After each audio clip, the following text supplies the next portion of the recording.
So in our vehicle resource, we have this make property, which is of type make resource. Let's go to this type. We can press F12. Okay, here's make resource. So you can see we have three properties: ID, name, and models. We use this resource for one of our API endpoints that we built earlier. We wanted to return a make and all its models. But this resource is not working for this particular scenario. So what should we do here? Well, all we need here is ID and name. Now back in vehicle resource, look at this model property. The type of this property is model resource.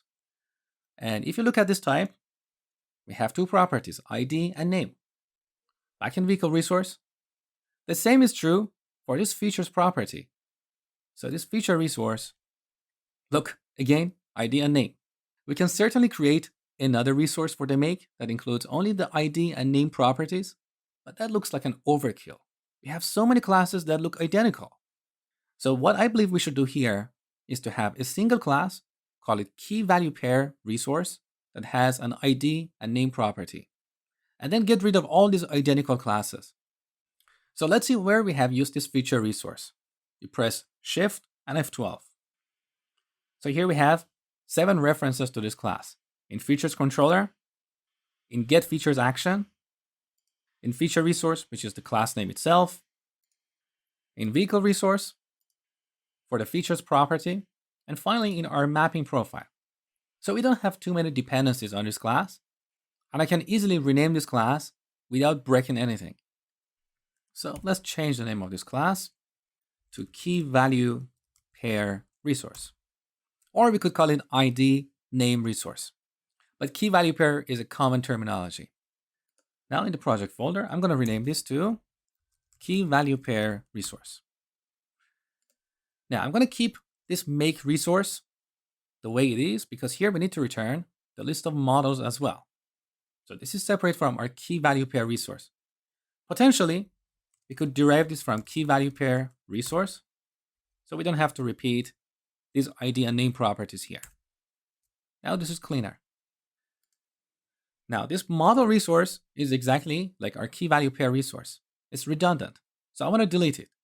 Let's find all the references. So Shift and F12. So we only have a couple of references in vehicle resource and in our mapping profile. It's really easy to delete this. So I'm going to go in vehicle resource and change this model resource to KeyValuePairResource. Once again, back in model resource, let's look at the references, Shift and F12. So the only remaining reference is in mapping profile. So here we have a mapping between model and model resource, which we need to change to KeyValuePairResource. Now that we have removed all the references, let's safely delete this file. Now let's take a look at the terminal to see if we have any compilation errors. Okay, so here we have an error. In makeResource.cs, the type or namespace name model resource could not be found. So let's go to make resource. Here, instead of model resource, we need to use KeyValuePairResource. Like this. Save. All right, terminal looks good. So let's test the API. So I want to get the vehicle with ID 1. Send. Okay, we still have these models inside make.